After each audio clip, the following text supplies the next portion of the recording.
कहानी शुरू होती है एक छोटे से शहर से और ये वक्त 1860 का था। हम जंगल के बीच एक घर को देखते हैं। इस घर में फ्लोरेंस नाम की औरत अपनी 3 बच्चों के साथ रहा करती थी। एक दिन मौसम बहुत खराब था, जैसे कि वक्त 1860 का है। उस वक्त लाइट भी नहीं हुआ करती थी, इसीलिए ये लोग मोमबत्ती का ही इस्तेमाल किया करते थे। आज भी फ्लोरेंस अपने कमरे में अपने तीनों बच्चों के साथ बैठी थी। अचानक से उसे नीचे जाना पड़ता है। तभी वो देखती है उसके पीछे कोई चीज थी जो सफेद कपड़ा ओढ़े खड़ी थी। परेशान वो तब होती है जब वो सफेद कपड़ा उसके बच्चों के कमरे में जा रहा था। वो डर जाती है। फ्लोरेंस जब उसका पीछा करती है तो उसे कोई भी नजर नहीं आता, लेकिन जब वो अपने बच्चों के कमरे में आती है तो वहाँ से उसका बेटा गायब था। ये अपनी बेटी से पूछती है। वो बताती है कि उसको ब्लैक मैन ले गया। उसे लग रहा था कि उसकी बेटी ऐसे ही उसे डरा रही है। जब ये अपने बेटे को ढूंढने नीचे जाती है, नीचे ये अपनी नौकरानी से अपने बेटे को ढूंढने का कहती है। तभी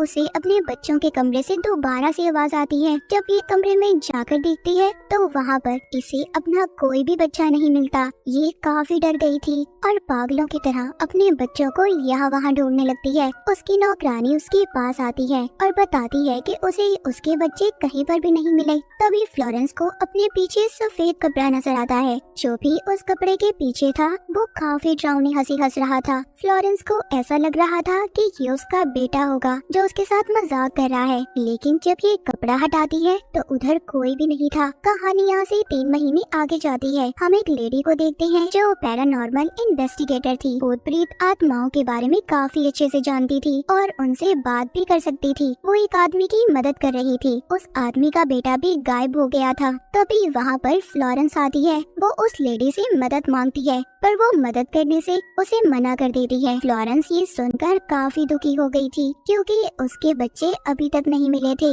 हम वहाँ पर एक और लेडी को देखते हैं जिसका नाम कैली था। वो भी एक पैरानॉर्मल इन्वेस्टिगेटर थी, पर उसके तरीके कुछ अलग थे। वो फ्लोरेंस से पूछती है कि वो क्यों आई है, तो वो बताती है कि 3 महीने पहले मेरे बच्चे गायब हो गए थे और अब मुझे लगता है कि मेरे घर में कोई साया किसी आदमी की आत्मा है और उसका नाम नर्सरी मैन बताती है। वो बताती है कि मेरे बच्चे उस साय को किसी नाम से बुलाते थे। जब उन्होंने मुझे बताया तो मैंने अपने बच्चों की बातों पर यकीन नहीं किया, मगर अब मुझे यकीन हो चुका है कि वो आत्मा मेरे बच्चों को अपने साथ लेकर गई है। न जाने मुझे क्यों ऐसा लगता है मेरे बच्चे अभी भी जिंदा हैं, क्योंकि एक अजीब डरावनी हंसी के साथ साथ मुझे मेरे बच्चों की हंसी भी सुनाई देती है और मुझे अपनी छोटी बेटी के रोने की आवाज भी। ये सुनकर कैली उसकी मदद करने के लिए तैयार हो गई थी। अगले दिन ये उसके घर जाती है। फ्लोरेंस ने अपने घर के सारे शीशे कपड़े से ढके हुए थे क्योंकि वो आत्मा उसे शीशे में नजर आती थी। कैली वहाँ से जब एक शीशे से कपड़ा हटाकर देखती है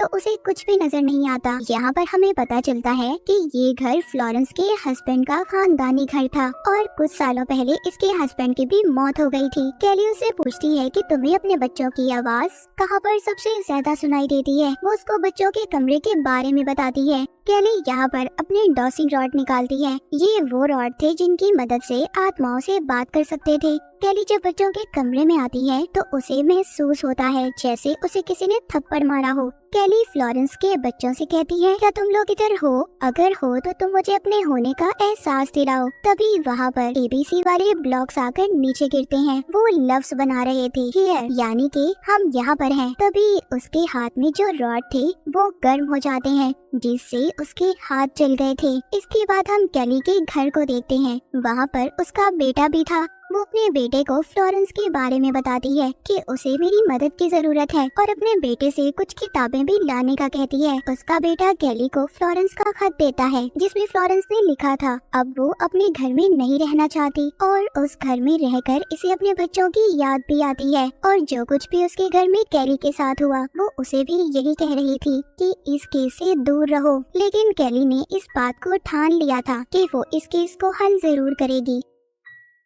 वो एक हफ्ते बाद उसी घर में शिफ्ट हो जाती है और फिर वो घर के सभी शीशों पर से कपड़ा हटा देती है। अब वो शीशे के सामने खड़े होकर बगैर आंखें झपके देखने लगती है। यहीं पर कैली पहले तो बच्चों के कमरे के बाहर होली पाउडर डाल देती है जिससे कोई भी आत्मा अगर इस कमरे में होगी वो बाहर नहीं जा पाएगी। इसके साथ साथ वो 3-4 घंटियां भी लगा देती है। अब वो शीशे वाले तरीके को पूरा करने के लिए एक किताब पढ़ती है ताकि वो दूसरी दुनिया में झांक पाए। लेकिन तभी शीशे में उसे कोई कुर्सी पर बैठा दिखाई दे रहा था। यहीं पर वो फ्लोरेंस की बेटी को भी महसूस करती है, जो घूमकर दोबारा से अपने कमरे में आ गई थी। यहाँ पर नर्सरी मैन की आत्मा भी कैली को बार बार डराने की कोशिश कर रही थी, तो उसको नर्सरी मैन की आत्मा दोबारा डराती है। कैली उसे कहती है कि तुम मुझे नहीं डरा सकते और ना ही मेरा कुछ बिगाड़ सकते हो। जब ये सोने जाती है तो तभी आधी रात को उसको बच्चों के कमरे से किसी के रोने की आवाज आ रही थी। वहाँ पर जब ये जाकर देखती है तो उधर एक डरावनी गुड़िया पड़ी थी।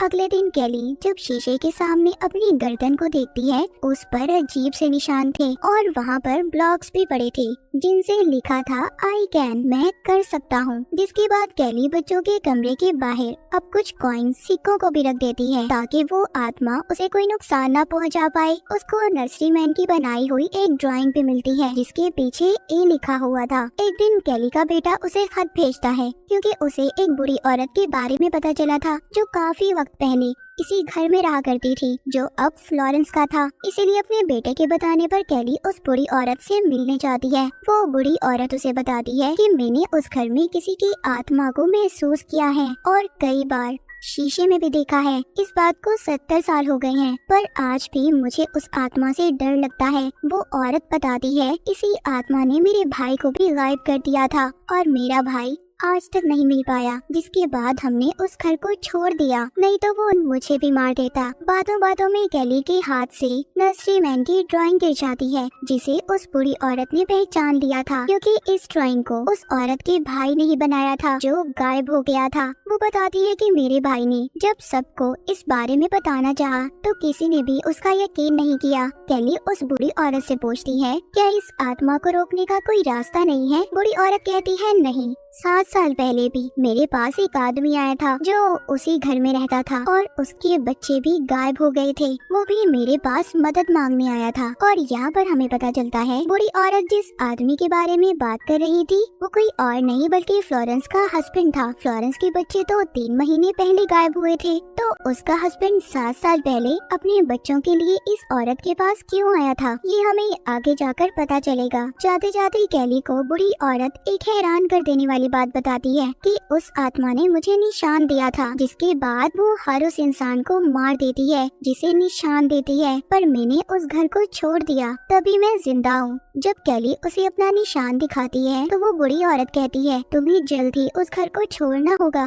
तुम्हारी जान को खतरा है। पर कैली उस बुरी औरत की नहीं सुनती और चली जाती है। वो अब फ्लोरेंस के पास आ गई थी, उसे सब बता देती है जो बुरी औरत ने उसे बताया था। फ्लोरेंस सब बातें सुनकर अपने आप को बुरा भला कह रही थी क्योंकि उसने अपने बच्चों की बात पर यकीन नहीं किया था, हालांकि उसके बच्चों ने उसे बताया भी था। कैली जब उसे उसके हस्बैंड की मौत की वजह पूछती है तो वो बताती है कि उस आत्मा ने मेरे हस्बैंड को एक निशान दिया था जिसके बाद वो मर गया और मुझे भी बिल्कुल वैसा ही निशान दिया है, इसीलिए मैंने उस घर को छोड़ दिया। ये सुनकर कैली वापस से अपने घर आ गई थी क्योंकि उसने अपने बेटे से कुछ किताबें मंगवाई थी जो किसी और ने नहीं बल्कि फ्लोरेंस के हस्बैंड ने लिखी थी, क्योंकि वो यूनिवर्सिटी में पढ़ाया करता था। कैली का बेटा डार्कवुड हाउस की बहुत सारी किताबें लेकर आता है। सारी रात कैली और उसका बेटा उन किताबों को पढ़ते हैं मगर उन्हें कुछ भी नहीं मिलता। तभी कैली के बेटे को महसूस होता है कि जैसे उसके कंधे पर किसी ने हाथ रखा हो। उसे बहुत डर लगता है और इसी डर की वजह से वो वहाँ से चला जाता है।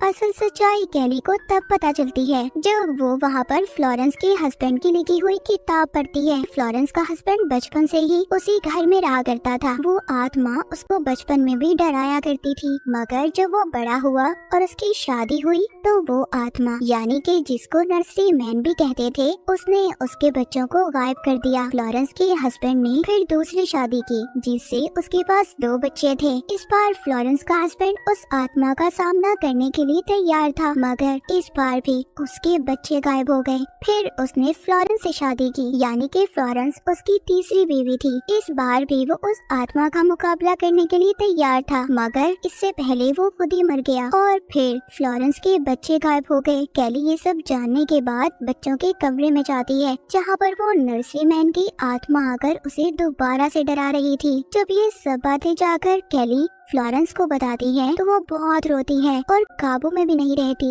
इस वजह से कैली उसे हॉस्पिटल में दाखिल करवा देती है। फिर वापस से फ्लोरेंस के घर आती है। यहाँ पर उसका बेटा भी उससे मिलने आया था, जो आकर जब उस कमरे में जाता है तो वहाँ पहुंचकर उन कॉइन्स को देखता है जो कैली ने वहाँ पर रखे हुए थे। कैली का बेटा उन सिक्कों में से एक को हटा देता है। तभी कैली के बेटे को बच्चों के रोने की आवाज आती है। जब ये कैली को बुलाता है तो उधर कोई भी नहीं था। अचानक से दरवाजा बंद हो गया था। उधर दूसरी तरफ फ्लोरेंस ने कूदकर अपनी जान दे दी थी। कैली अब दोबारा से फ्लोरेंस के घर आती है और उस आत्मा को चैलेंज करती है कि तुम मुझे नहीं डरा सकते, और घर के सभी शीशों को तोड़ देती है। जिसके बाद वो उस आत्मा से कहती है, मेरे बेटे को छोड़ दो, अगर तुम्हें ले जाना है तो मुझे साथ ले जाओ। जब ये ढूंढती है तो इसे इसका बेटा मिल गया था। ये अब उसको लेकर अपने घर आ जाती है, जहाँ पर उसको एक किताब मिलती है जिसमें उसे पता चलता है कि पहले जमाने में लोग एक जादू करते थे। तो कैली यहाँ पर तरीका पढ़ती है,